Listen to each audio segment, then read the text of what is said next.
You're leaving me, I'll be all alone. How can I go on knowing you're gone?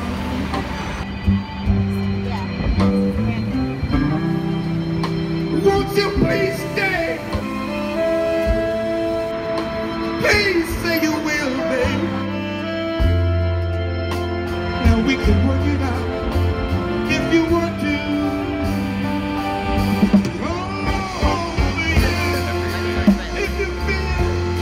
If you feel you're running out, I'll be blue. You say always me. If this is love, baby, girl, can't you see? Oh, baby. Oh, girl, we can work it out.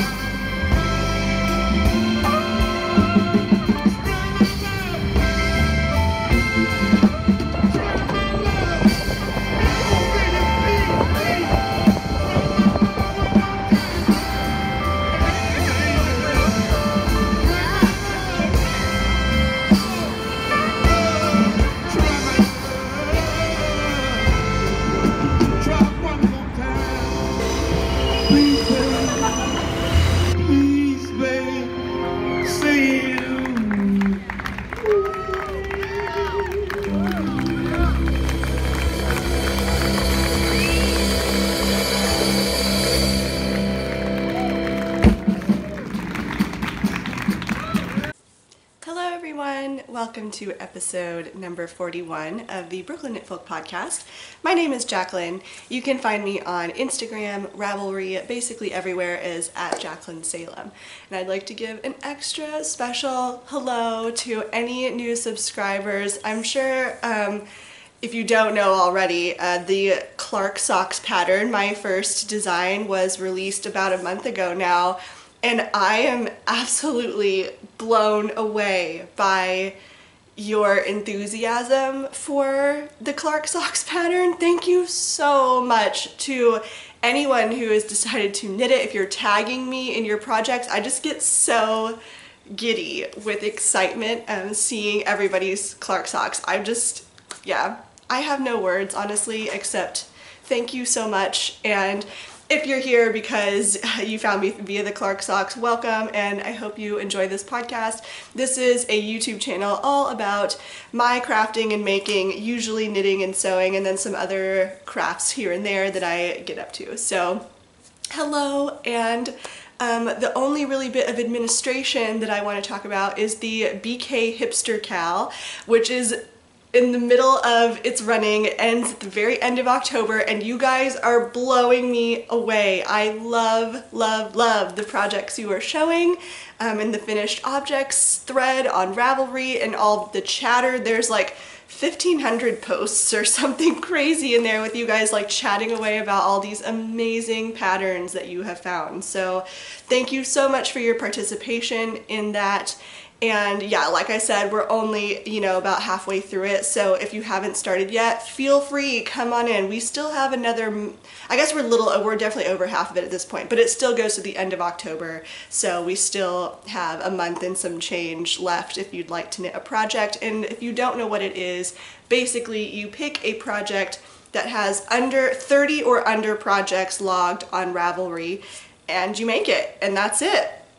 Those are the rules. It's called the BK Hipster Cal just because I guess my response to seeing nothing but fades in my feed, I just really wanted to see some other patterns get some love, and those like gem patterns that we want to make but just haven't yet. So yeah, a little over a month left with that.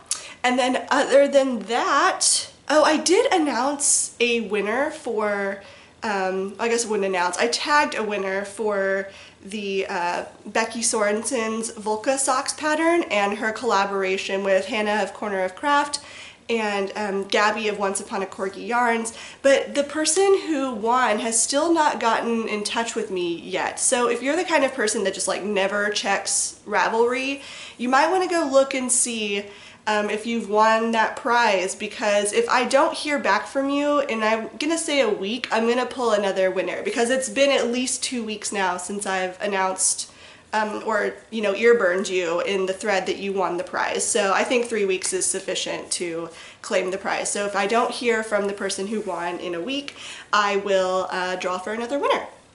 And then with that, we will jump into the podcast. So I can't remember exactly what I've shown you because it has been a month, and I do apologize. Summer has just really been crazy, but I'm glad that fall is here. Happy fall, everybody.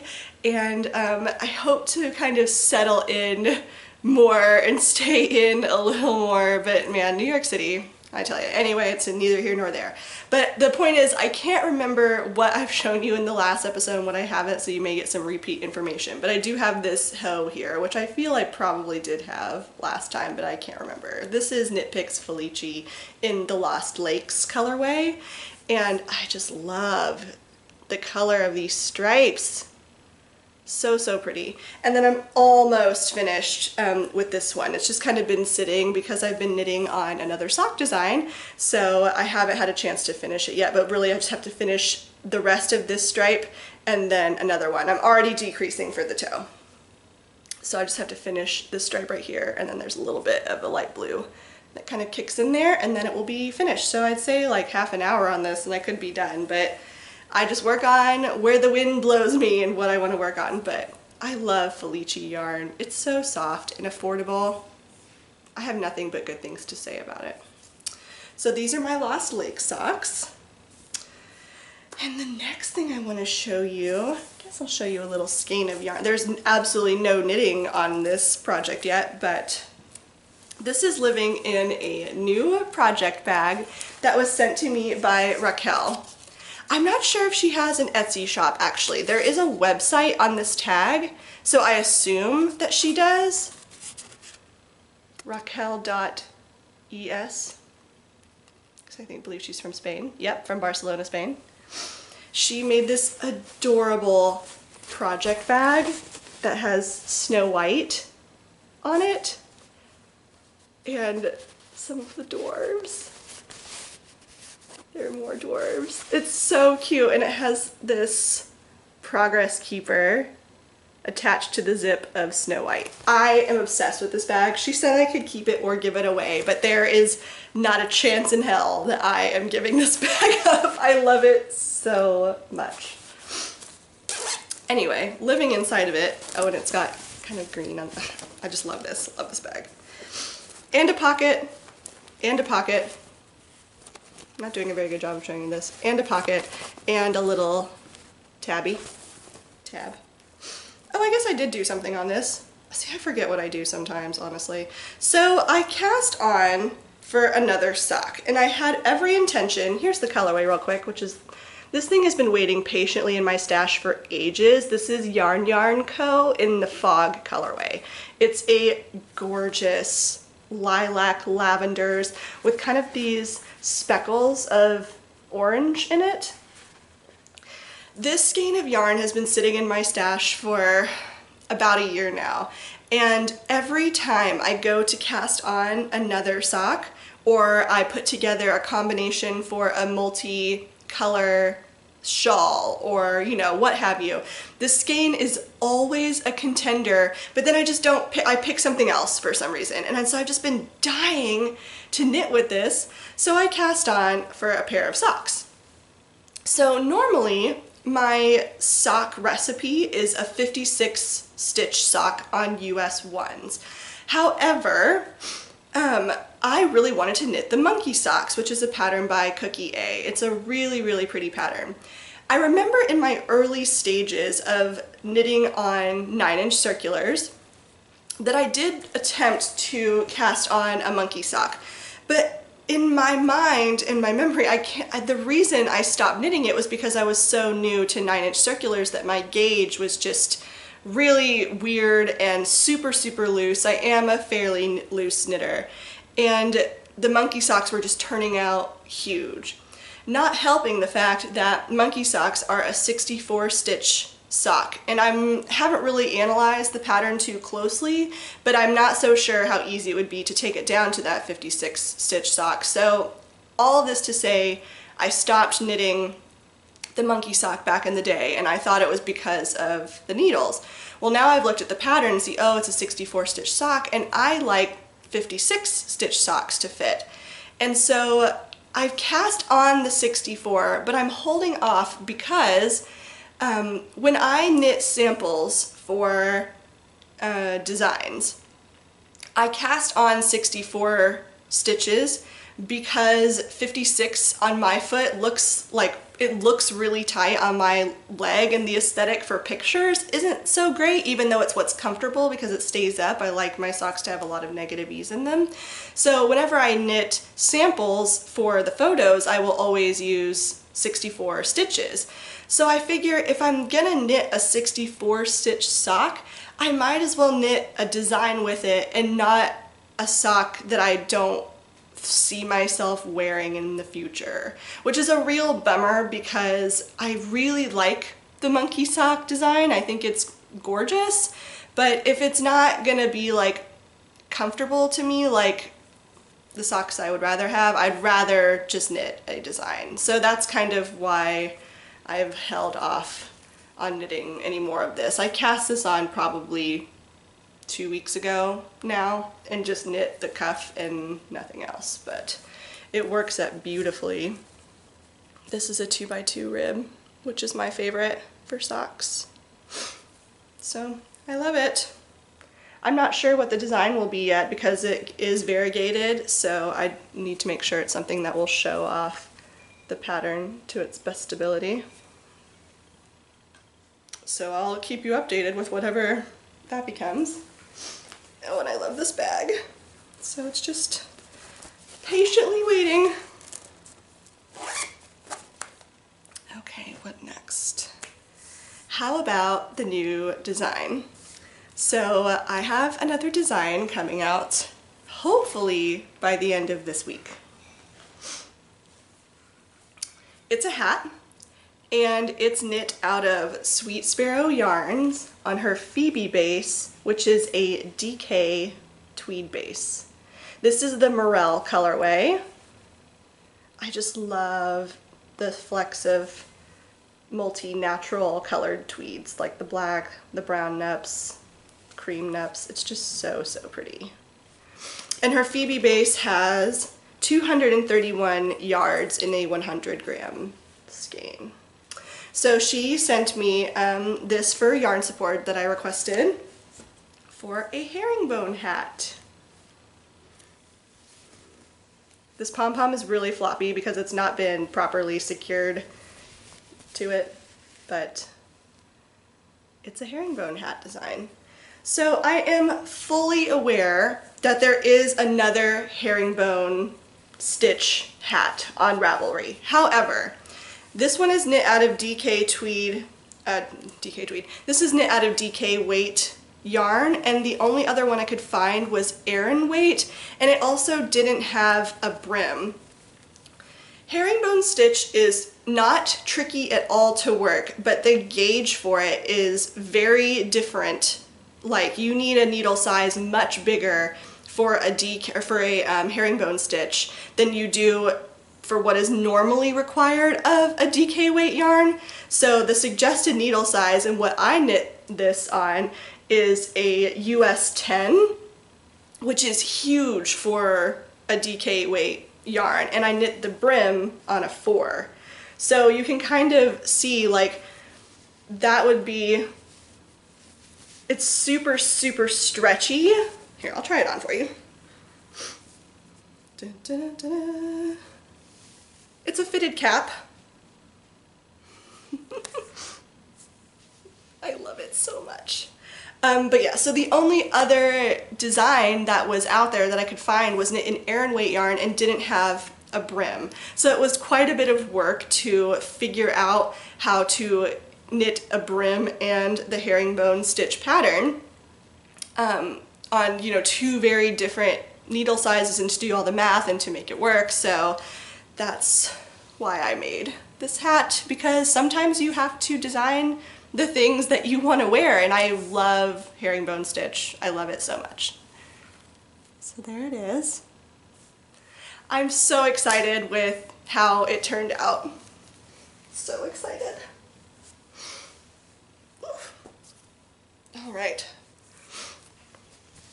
So the hat is going to be called the Birch Hat, and that is named after this coffee shop that Julie of Sweet Sparrow Yarns and I frequently met at in the very early stages of our friendship. So it holds a really special place in our hearts. And because I am Brooklyn Knitfolk, I try to, it's my idea or wish that I want to name all of my designs, both current and future, after things in or around New York City. So I named it the Birch Hat because Birch Coffee Shop is where Julie and I hung out and kind of formed our friendship connection, and she's just such a dear friend of mine. She's my best friend. So this is her yarn. I had to name it after something that was special to both of us. So this is the Birch Hat, a herringbone stitch hat in DK weight yarn, and if all goes according to plan, so far so good, you might know that I asked about standard measurements for different people. So like a baby, a woman, a man, a small woman, a larger woman, you know, like what have you. This pattern is going to be graded from baby, child, toddler, child, adult small, adult medium, and adult large. 6 sizes. So this pattern will have 6 different sizes for you to choose from. Obviously the pom-pom is optional. I am total crap when it comes to making pom-poms. This was my 3rd one that I finally got right. So I have no yarn left over from this first skein. This is what's going to be the adult medium. So I have no yarn left for this first one though, because I suck at making pom-poms. But there you have it, the Birch Hat, and I'm so excited to release this out into the world. Like I said, ideally by the end of this week. Fitted cap. There we have it. All right, what next? How about another design project? So I am currently working with this gorgeous skein of Into the World, and this is the cardamom colorway. It's this beautiful like gray green. It's very difficult to photograph because it just looks gray in pictures, even though it's definitely got a gray green hue to it. And this sock has been giving me a lot of trouble because my gauge is changing. I typically knit socks on US 1s, and now I'm finding that 0s are where I need to be. So this is knit on a 1, and you can see, well, maybe you can there, I don't know, but it just looked too loose to me. So I recast it on using a 0. Originally magic loop, but that just did not work out for me, so I had to order a 9-inch circular as soon as possible. This is the back, and I don't think I'm gonna like full on show you the front yet. I mean, the pattern is for sure, it's working up. It's faster than the Clark socks, if you can imagine, and have worked on that. People say it's like kind of potato chippy like vanilla, and that you can just like keep going and going. It's faster than the Clark socks for me by far, but I don't know, I think I want to hold off on showing it for now. But that's the back, and that's not giving away too much. I will say that the pattern is very Art Deco inspired. I love Art Deco style, even though I don't really buy things that are Art Deco for my apartment really, but I love it. And that's living in my Maker's Haven project bag. All right, the next thing I want to share with you guys is sewing projects. So you may have seen I finished a very old sewing whip, this dress. This is Vogue V9 100. It's a dress that comes with two options, a midi length dress as well as a knee length dress. This fabric I got from fabric.com, and it's a scoop neck princess seamed dress. Princess seams are when the seams go, let me see if I can get a good close-up for you here. The princess seams are when they kind of start at the top and then kind of curve down on the bodice. It's just too difficult to kind of hold that up and show. So this dress was giving me a lot of problems when I first started it. It was way too big, which is a hallmark of a Big Four pattern. It's just very common that they have way too much positive ease in their patterns. So I was having some trouble fixing it because up until that point, my go-to for fixing things that was too big was to take it in on the sides. That's not to say that that can't work in certain situations, it definitely can, but the problem that I was having by taking in only the side seams was that it was pulling the straps off of my shoulders as well. They wouldn't stay on. I was frustrated, I didn't know how to fix it, so I just kind of shoved it in a bag, put it aside. And then I was listening to Meg's podcast, Mrs. M's Curiosity Cabinet. It's grown to be one of my absolute favorite podcasts. If you like yarns at Yinhu, for example, or Fiber Trek, if you liked handmade woolen, I think you will really, really like Mrs. M's Curiosity Cabinet. It's an audio podcast available on iTunes, and she just talks about a lot of subjects in depth that really inspire me, and the thing she talked about in one of her latest episodes was on the topic of how much our crafts cost and how that factors into our making. Fabric and yarn is not cheap. It costs a lot of money. So when I personally I don't have a lot of budget to spare, living in New York City alone, it just isn't economical or right for me to waste materials. It's just a shame to have them sitting in a bag when I spent a lot of money on that stuff. So I dug this project out and was super inspired to finish it, and lo and behold, a year's worth of practice does so much to one's knowledge and skills. I knew exactly what to do to fix it, and that was I needed to take in more along the princess seams. I could take in more in the center back, and I could have taken in some or put in a dart, like 2 darts in the back. That way it would have drawn it in, it would have made it smaller, but it wouldn't be pulling it off my shoulders just by taking in the side seams. So at the time, I didn't know that, but now that I have another year's worth of practice, it was so cool to know what to do to fix this dress. And it's still not perfect. The right sleeve, for example, or strap still kind of wants to pull off, and that's an indication that I should probably go back in and take in more in the princess seams here. But it's not unwearable. I'm happy with it. I wore it on my birthday on September 8th, and it just made me feel really special. And it's lined with this Bemberg rayon fabric, which is akin to silk. It's not silk at all, but it's like a cheap option if you can't afford silk, which I cannot. So I use this Bemberg rayon. I have to say, I'm not sure. I don't think I would use it again, just because I don't particularly like slick, silky fabrics like that on me. It just kind of sticks to me. I much prefer a cotton lining for myself. So that was a learning process. I don't dislike this at all, but it's just, I prefer cotton, I think, for my linings. And then, let me see what kind of finishing I did on the skirt.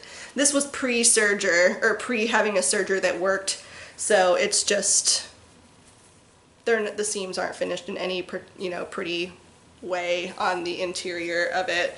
Let me see. It's kind of what the inside looks there. The finishings on the bodice are much better than the rest of it because that's what I had to fix recently. And then I serged the bottom of the Bemberg rayon.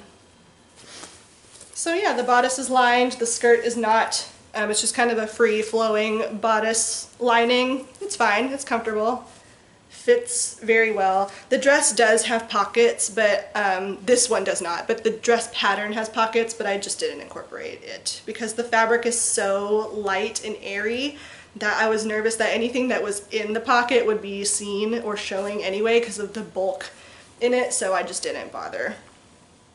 And I hemmed it. I love it. I definitely will make another one of these dresses without question.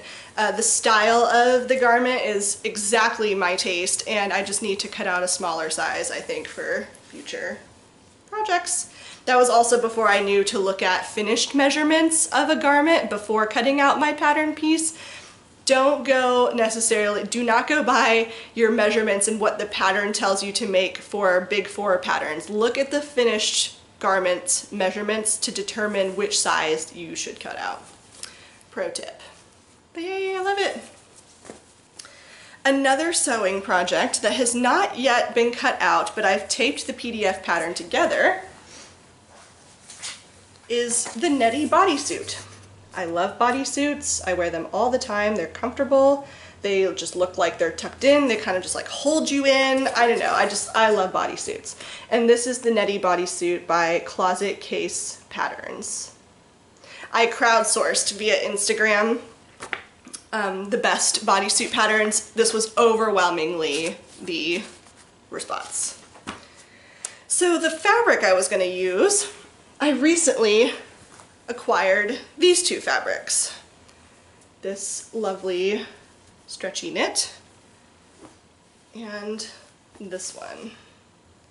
There is a lot of yardage in this. I did not purchase these myself. I got this from somebody's D-stash who was moving away from the neighborhood, and she was just giving away her extra fabric and yarn that she wasn't taking with her. So there's probably 4 yards at least in this, maybe more.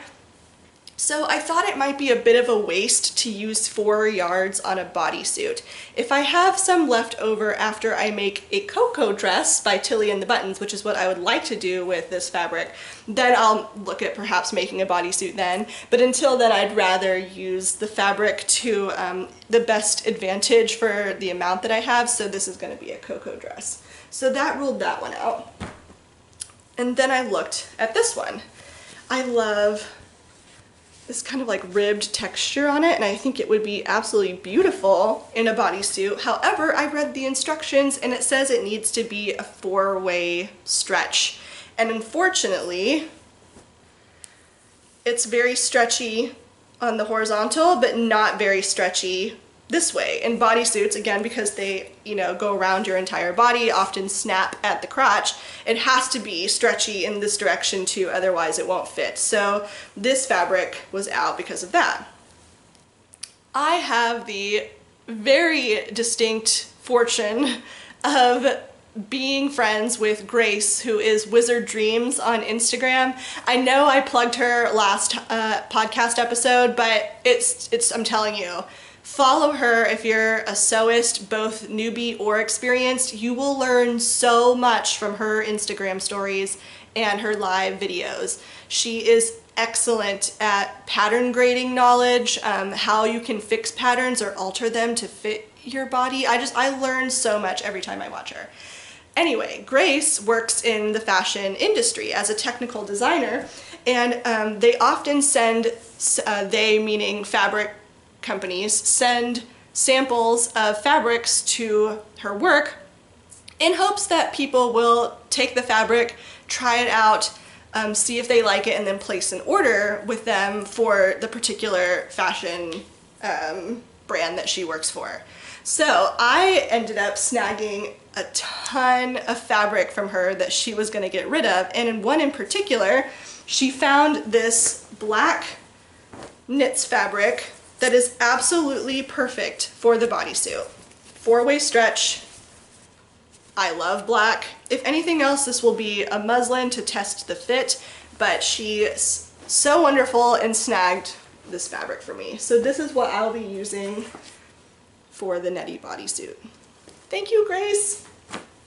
In addition to all of this knits fabric that she got me for the Netty bodysuit, she's getting rid of a lot of fabric from her own personal stash. Again, most of these from different companies who are trying to, you know, have them place an order with them. I have this entire bag full of fabrics that she was going to be donating to somewhere. I think like H&M that does like a recycled fibers program or something. And so I asked her if I could have a look-see through the things she was giving away. And she said yes, which was so kind of her. So now I have so much fabric to choose from. I don't want to sit here and make you guys go through every single piece of fabric that she gave me, so I won't. So I'll just bring it up as it's relevant to a project that I'm working on. So the next sewing project that I want to show you is a new quilt. So you may or may not have noticed, if you are a member of the Brooklyn Knitfolk Ravelry group, which you can find on Ravelry in the groups tab, I have a special thread open that's like, I need your help, Ron Weasley collaboration blanket. So a while ago, several months ago, earlier this year, I posted a thread because I wanted people to send me one 10-inch square of fabric that they claimed from a pattern that I had posted on the thread. And the pattern is actually Ron Weasley's quilt. It's a knitted quilt technically, and there is a free pattern for this knitted patchwork square quilt on Ravelry. But I wanted to do a sewing version. So I've had people, I've numbered and lettered each of the squares so you can kind of claim your square, if you will, for which one you want to send. And I'm going to put together this collaborative quilt based on squares that Brooklyn Knitfolk viewers send to me, which I just think will be a really special keepsake of this podcast and my friendships with all of you and this amazing community that I'm so fortunate to be a part of. I didn't ever mention it on the podcast previously because I kind of just wanted people to stumble upon it and find it. I was nervous that if I put like a call for a square on the podcast, that I would just be like, it would just be a race to like get to it in time. So I have probably, I would say like 65 to 75% of the squares have been claimed, but I'm still missing a lot of pieces. So I thought I would go ahead and put it out there. If you are interested in sending me one 10-inch by 10-inch square of the pattern, then you are more than welcome to do so. So the way it works is that you can look on the thread to see which squares are still not claimed. Some of them require piecing, so be aware of that. So if you don't want to piece one, maybe you could pick one that's just one solid color. I'm not too picky about the fabrics. The only thing that I really want, so for example, if it's like a navy square and you have a navy floral print, that's fine with me. I'm not that particular about, and I would hope don't buy anything special for it. You can stash dive with something that's close enough in your stash. If it's close enough, it's good for me. But if it's like, you know, a yellow square, I don't want like some black stripe or something in place of a yellow square. It could be like a yellow floral or a yellow gingham or a yellow, you know, solid, whatever you have. Just using that as an example. So I thought I would show you because the lovely Laura, hi Laura, sent me, she claimed more than one square. I do ask that you only claim one square though. Like some people have sent me more than one in the early stages, but I would like to have as many people as participate as possible. So please only claim one square. So once you post that you want to claim a certain square, I will mark it as taken on the thread, and the way you'll see how it's kind of laid out in the thread. If you have claimed a square and you haven't sent it to me yet, honestly, I haven't been I have a whole bag here of squares that have been amazingly sent to me thus far. I haven't made a checklist yet of people who've said they're going to send them to me and people who aren't. If you're somebody who has claimed a square but has not sent it yet, don't worry about it. Just try to get it to me soon because I would like to start putting it together. And if for some reason you're no longer able to send me a square, that's totally fine. Just let me know so I can make the square available for somebody else. And yeah, that's basically the long and short of it. This is a square that Laura sent me, my fitness partner in crime. And another one here. So I imagine that the square that she claimed was like some dark green color with a stripe in the middle, hence the reason she sent me this. These are absolutely perfect for the blanket. And soon I hope to be taking all the squares I have, laying it out, see what I'm missing, fill in any gaps, figure out what's not there. But yeah, so I'm very excited about this Ron Weasley Brooklyn Knitfolk quilt that I will have soon. And the last thing I'm going to show you are just a few little acquisitions that I've picked up. I think there's only one thing I'm looking at over here. Yeah, one thing that is something that I have purchased for myself. And like I said, it was my birthday earlier this month, so a lot of that is for birthday stuff or just because gifts and things of that nature. Here is what I purchased for myself. This is a woven straw tote that I just like saw at a street fair in New York City and in Manhattan, and I just fell in love with it, and I needed it. It had to come home with me. Isn't it so pretty? I love it so much. Love it.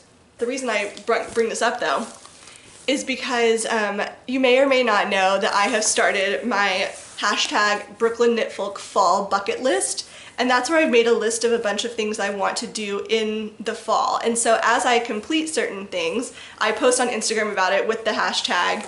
And this wasn't specifically on the list, it just feels really fallish, so that's why I brought it up. But yeah. All right, next thing, here are the yarn acquisitions. Let me get them out. So the first one that I want to show you is super, super special because it's named after me by one of the most talented self-striping dyers I know of. That is Nomadic Yarns. The lovely Ashley of Nomadic Yarns saw a picture that I posted of some blacker yarns samples that were sent to me to both review and try out. And the blacker yarn samples that were sent to me were absolutely incredible. My color palette to a T. It's like if Brooklyn Knitfolk was conveyed in a color palette, this would be it. And she loved the color palette so much that she decided to make a self-striping colorway based on those colors, and she named it Knitfolk. Isn't this so cool? You guys, I die. It's so great. It's got different tones of gray stripes in it, a chartreuse, a like lightish green. It looks very mint in this skein. It's gorgeous. And then also this kind of cranberry red color. I am obsessed with this. I cannot wait to knit this. This will probably be my next vanilla sock cast on once I finish my Felici socks. I'm so excited about this. Thank you so much, Ashley, for sending this to me. And this is Nomadic Yarns. If you haven't heard of her, she's very well known for her self-striping sock yarn. This is her trusty sock base, which is 462 yards, and it's a 75-25 superwash merino and nylon. I love it. I've knit socks out of her Fred and George colorway. I also have a ball of lupin in my stash. I just love these so much. Oh, so excited, so excited. A Knitfolk colorway, how crazy is that? The next one was a very special birthday gift from my friend Jacob. You may have heard of Fancy Tiger Crafts in Colorado. It's a very famous yarn store, and they create these small batch yarns called June grass. And this is batch 2. You can only get it at Fancy Tiger Crafts as far as I know, and it's all Colorado-based fiber. So all of the sheep that the yarn comes from is in Colorado. I wonder what the breed is. I didn't look actually. It's 50% Colorado gray Lincoln long wool, 45% Colorado merino and rambouillet mixed together, and 5% Colorado dark brown CVM. I don't know what CVM stands for. I'm not sure, but isn't this just amazing? And I believe it's, yep, DK. DK weight, gray, neutral. If you don't know, I am neutrals obsessed. Neutrals are just my thing. Love this. And that's June grass from Fancy Tiger Crafts. The next skein of yarn is yarn support for a future hat design. I took the tag off it to photograph it, but this is Tuscan Knits yarn on her DK base in the Wickwood colorway. Maria's colorways, they just sing to my soul. They are perfection. She has such a vision and aesthetic. It's like if I see a photo in my feed, I know immediately if it is a Tuscan Knits photo or colorway. She just has such a distinctive style. It's very unique. There is not a single thing. She's one of those dyers similar to Julie where if I like close my eyes and pick something in the shop, I know I will 100% love whatever my random choice ended up being. I could close my eyes and pick something and be super happy with anything I got from her. This colorway is kind of a foresty green color that kind of has these gray and kind of gray blues in it, some more goldenish tones in it. It's just, it reminds me of like being in a forest. It's stunning, super, super stunning. And so soft, really soft. I'm just beyond impressed with everything that Tuscan Knits produces. It's very high quality. Her photography is beautiful. Her Instagram is gorgeous. So this is a yarn support that she sent me for an upcoming hat design. The next bit of gorgeousness is Townhouse Yarns. This was a gift from Julie, who recently took a trip to Ireland. I love tweed yarn. Tweed bases are amongst some of my favorite bases to work with. Maybe my favorite. I just love tweedy yarn. And she bought this for me as a little present from Ireland. It's this like gorgeous chartreusey brown, foresty, natural kind of color. Oh, I love it so much. I love it. It's so pretty. What's the base? Let's see. 85% superwash merino and 15% Donegal nap. It's trying to come unskeined, but I'm not going to let it. Yes, and this is a dyer I've never heard of before, but they're based in Ireland, and the shop where she got it is in this building that's illustrated here. Camden Tweed is the name of the base, and the colorway is called New Grange, which might be a place. I don't know. It sounds like it could be. So pretty. And then also this little mini skein from the same dyer, and this colorway is called Flamingo. Different base, obviously, not the tweed. Love that. Thank you, Julie.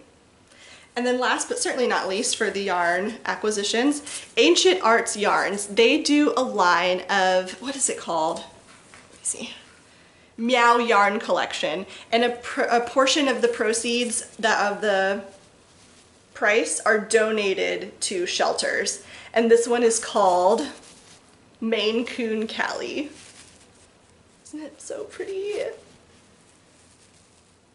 And this was sent to me by the lovely Laura, who is my fitness partner in crime. She has the most adorable kitty named Cowboy, named for a kind of swagger that he has. He's adorable. He was a rescue. That's like her sweet fur baby. And so we both love our fur children. So we bond over our kitties and fitness. So I love this so much. This feels very sturdy. It's 49% wool, 34% mohair, 11% nylon, 2% silk, and 4% acrylic. So this has got some strength and durability to it. These are going to make fabulous socks. I already love this. I really love super woolly socks. For some reason, when sock yarn, I love knitting with cashmere in my socks too, but the socks that I actually end up wearing the most are the ones that feel super durable in the skein and kind of rougher, because I feel less precious about them. So they get the most use because they have the more workhorsey types of yarn. And this is absolutely stunning, obviously, because I love neutrals. Oh, thank you, Laura.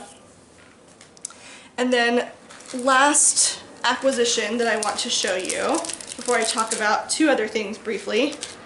These stitch markers that have profane sayings on them. I won't say them out loud in case there are children present, although I'm pretty sure I did say a curse word earlier in this podcast. These were first shown to me by the grocery girls, and I loved them, and Julie bought a couple. She bought one set for herself and one for me. And then the other thing, Progress Keeper from Tilting Planet. She's kind of known for these almost gumball-like things, but they're got like multicolor stars in them. They're amazing. The shop is called Tilting Planet. I frequently get asked, actually, where did I put, there it is. Frequently get asked about this Progress Keeper. Whoop. Right there, the pink puff, because if you know me in real life, I have a pink puff that I keep on my purse all the time, so I saw this in the Tilting Planet shop and I needed it immediately. So I frequently get asked where I got that Progress Keeper, and it's from Tilting Planet, in case you're curious. And she's also the same person who designed this fun Progress Keeper. And it's very lightweight. Looking at it, you would think it would be heavy. It's not. It's not at all. It's very lightweight. All right, and then the next two things I want to talk about very, very briefly. It's kind of an acquisition, so that's why I wanted to show it to you. I found a huge moth in my bathroom.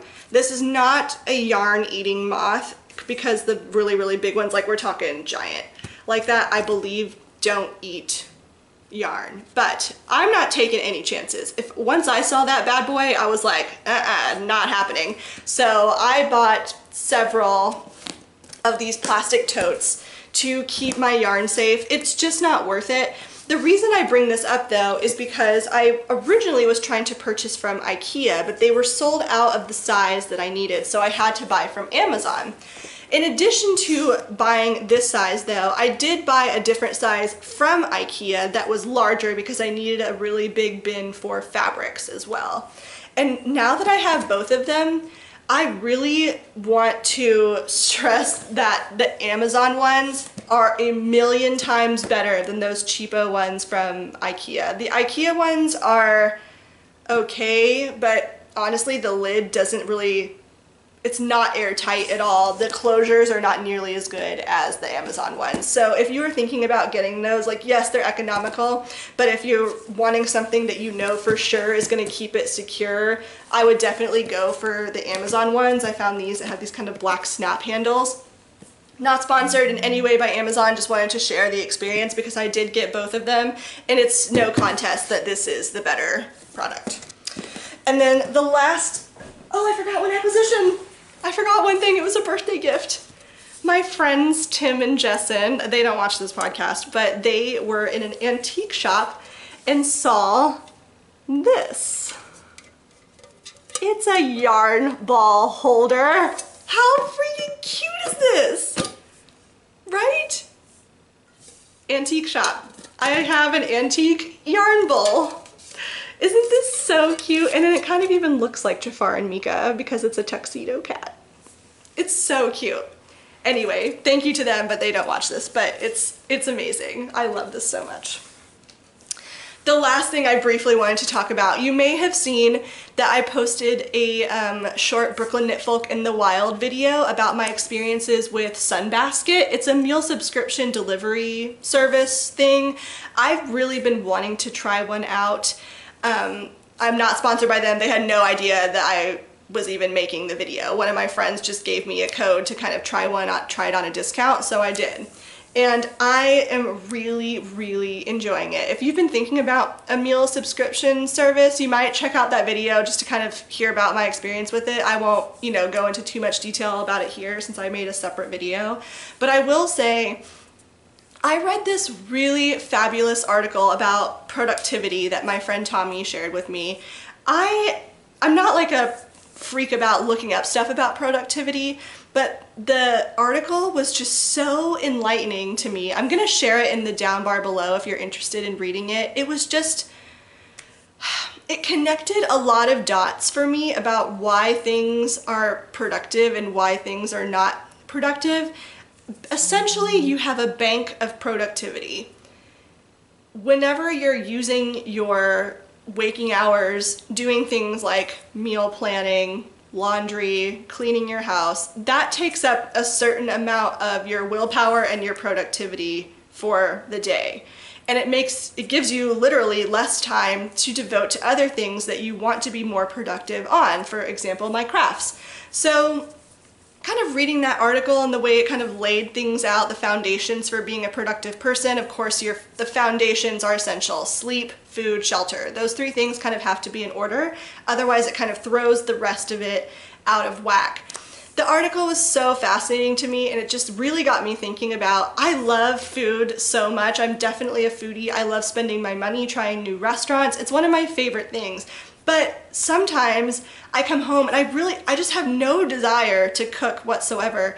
So I've been thinking about ways where I can automate more tasks in my life, like setting Amazon to deliver paper products like toilet paper and paper towels every X amount of months, so that I don't have to waste my productivity and time thinking about when I can go to, a Dwayne Reed or a Walgreens to go pick these things up, for example. It will just automatically be sent to me every so often based on how much I, track how much I use. So just things like that I've been thinking about, where the meal subscription service really fits into that, with ways that kind of like simplify my life, but also make me feel more creative because they're giving me recipes that I would never have thought to cook otherwise. There's no food waste because they give you the exact amount of ingredients for each recipe. So I've really just been enjoying the whole meal subscription service, and mostly kind of, like I said, from that productivity angle, where I want to spend my time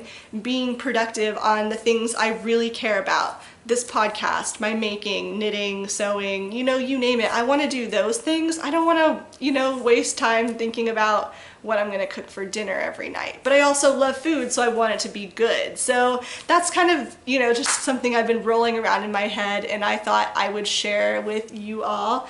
Other than that, I have nothing else for you. I hope you were entertained in this episode and found some things inspiring. Please do give me a follow over on Instagram at Jaclyn Salem, and subscribe to this channel if you want to see more videos in the future.